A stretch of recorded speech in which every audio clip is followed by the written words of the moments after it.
Então, pessoal, Fernando Haddad, a equipe econômica dele, a galera de forma geral, né, prepararam os dados que foram apresentados pelo próprio Haddad naquela reunião, naquela apresentação na Câmara dos Deputados que aconteceu na quarta-feira, dia 22, e dentre os assuntos abordados pelo Fernando Haddad, e que eu trouxe aqui no canal inclusive, ele falou da questão do governo anterior, do governo Bolsonaro, que seria responsável pela maior parte do déficit que o governo Lula apresenta agora, a famosa síndrome de Homer Simpson. A culpa é minha e eu coloco ela em quem eu quiser, né?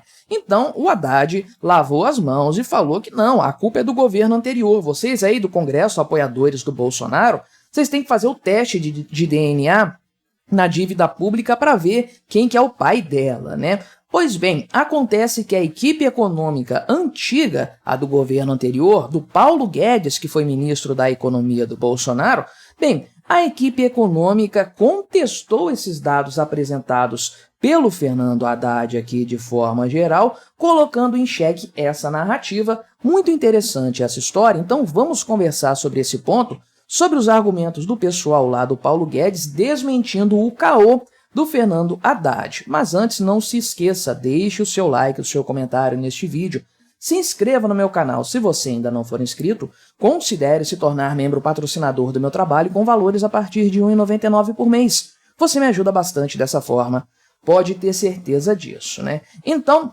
o que aconteceu foi o seguinte: na quarta-feira, conforme eu disse, Fernando Haddad esteve no Congresso Nacional, colocou a culpa do déficit no governo Bolsonaro e falou, dentre várias coisas, que o governo anterior deixou uma dívida para ser paga pelo atual governo e que o orçamento de 2023 foi aprovado com uma estimativa de um déficit primário, né, de 63 bilhões, só que não estava levando em conta algumas despesas, ou seja, isso aqui seria pior, portanto, né? De acordo com Haddad, foram esses gastos aqui: 60 bilhões do Bolsa Família, 90 bilhões dos precatórios, 15 bilhões da Previdência Social e 26,9 bilhões da compensação do ICMS a governadores. E é claro que, olhando resumidinho aqui, você já vê alguns problemas nessa história, né? Por exemplo, essa compensação aqui, Bolsonaro não ia fazer. Quem decidiu fazer foi o governo Lula, né? Então, por que o Bolsonaro é culpado por isso aqui? Mas, então, de acordo com o Haddad, somando-se isso com os 63 bilhões já previstos no orçamento, o saldo negativo primário seria de 255 bilhões, que em tese teriam sido herdados do governo anterior, de acordo com Fernando Haddad no que ele falou lá na Câmara dos Deputados, né? Só que a equipe do Paulo Guedes afirmou, na verdade, que a coisa não é bem assim. Parece que isso circulou, foi num grupo de WhatsApp deles, alguma coisa assim, né? Conversaram nas redes sociais de maneira geral aqui, integrantes do grupo da equipe do Paulo Guedes. Não foi o próprio Paulo Guedes em si que contestou esses dados que foram apresentados, então, pelo Fernando Haddad, né? Então, o que acontece é o seguinte: problemas que são levantados na argumentação do Haddad de acordo com a equipe anterior aqui do Paulo Guedes. Primeiro ponto é o fato da governança fiscal, né? Que se isso tivesse sido mantido conforme foi em 2019, de 2019 a 2022, então o resultado primário do governo federal seria muito melhor do que o que foi previsto no orçamento. Isso aqui é um problema inicial, né? Não é o fato de ter uma previsão de 63 bilhões de reais de dívida, não significa que o governo tem que fazer essa dívida toda. Ele pode melhorar o resultado. O resultado, quanto mais positivo, melhor, né? E aí eles citam, inclusive, que em 2022 havia uma previsão no orçamento de um déficit de quase 60 bilhões de reais e o governo terminou com um superávit de 54, 55 bilhões de reais. Ou seja, depende do governo fazer um resultado melhor. Ele não é escravo dos números negativos de um orçamento. Dá para fazer a coisa acontecer melhor, de uma forma mais consistente, mas depende de uma governança fiscal equilibrada, coisa que o governo Lula não tem absolutamente. Aí vem para o problema dos precatórios, os tais 90 bilhões de reais aqui, que na verdade são 92 bilhões de reais, apenas um ajuste no valor. De acordo com o que a equipe do Paulo Guedes falou, né, foi no WhatsApp mesmo, né? Um grupo de mensagens no WhatsApp que eles conversaram sobre isso. 1/3 desse valor apenas se refere ao ano de 2022, ao ano de governo do Bolsonaro e que, portanto, não foi pago naquele ano. O restante dos valores, então, dependem aí do governo Lula para serem pagos em 2023 e 2024, já sob a gestão do Lula. Ou seja, não são problema do Bolsonaro, são problema da atual gestão, são passivos do governo atual. Não tem que colocar isso aqui inteiramente na conta do Bolsonaro. Aliás, eu falei sobre isso aqui no canal na época que surgiu esse papo dos precatórios no ano passado, e falei que isso era uma pedalada descarada do governo Lula, pegando o montante do governo em si, 2023 e 2024, e juntando tudo no mesmo pacote para pedir autorização para furar o teto nesse patamar. Então, uma coisa bastante estranha que passou batido, infelizmente, mas que era uma pedalada, isso eu não tenho dúvidas, né? Além disso, a questão do Bolsa Família, eles foram curtos e grossos, isso não estava previsto na política pública do governo, isso não estava sacramentado antes, foi uma promessa de campanha tanto do Bolsonaro quanto do Lula, ou seja, isso aí não é culpa da equipe econômica, pelo menos os 60 bilhões de gastos com o Bolsa Família. Então,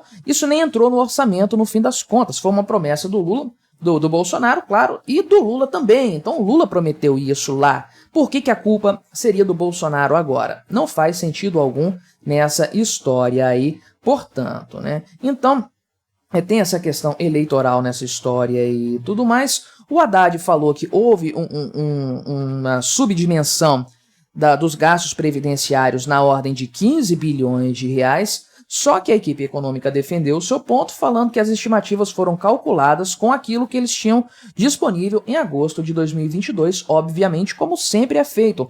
Não dá para fazer milagre aí de forma geral e, principalmente, o pessoal não sabia aí da necessidade do governo Lula de ficar dando aumento real para o salário mínimo, o que obviamente aumenta a pressão sobre os valores previdenciários, né? Havia um padrão anterior de reajuste pela inflação do salário mínimo e, portanto, dos benefícios previdenciários. Agora o Lula mudou isso, né? E coloca a culpa no Bolsonaro, falando que ele não colocou essa história, não colocou esses valores aí de forma geral. Pois bem, né? Agora o pessoal também fala aqui, né, a equipe econômica anterior do Paulo Guedes, eles também afirmaram que essa revisão das despesas com o INSS tem sido mais elevada agora no governo Lula, né? Uma coisa estranha. Por exemplo, o projeto de lei de diretriz, a lei orçamentária anual, né, de 2024, que foi enviada em agosto de 2023, foi criticado pela consultoria de orçamentos da Câmara e do Senado, apontando que a subestimação das despesas previdenciárias foi da ordem de pelo menos 31,8 bilhões de reais. Ou seja, o Congresso estava falando basicamente que esse projeto apresentado estava escondendo um rombo nada desprezível nessa história de forma geral, né? Então é importante frisar e trazer os números comparativos que os gastos primários caíram durante o governo Bolsonaro. Elas recuaram de 19,3% do PIB para 19% apenas. Então, de acordo com a equipe econômica aqui, foi a primeira vez desde a redemocratização que o presidente deixou para o seu sucessor um gasto menor do que ele recebeu originalmente. Isso é uma coisa impressionante de fato aí, né? E também o déficit conjunto da União, dos estados e dos municípios passou ali de um valor de 460 bilhões no final do governo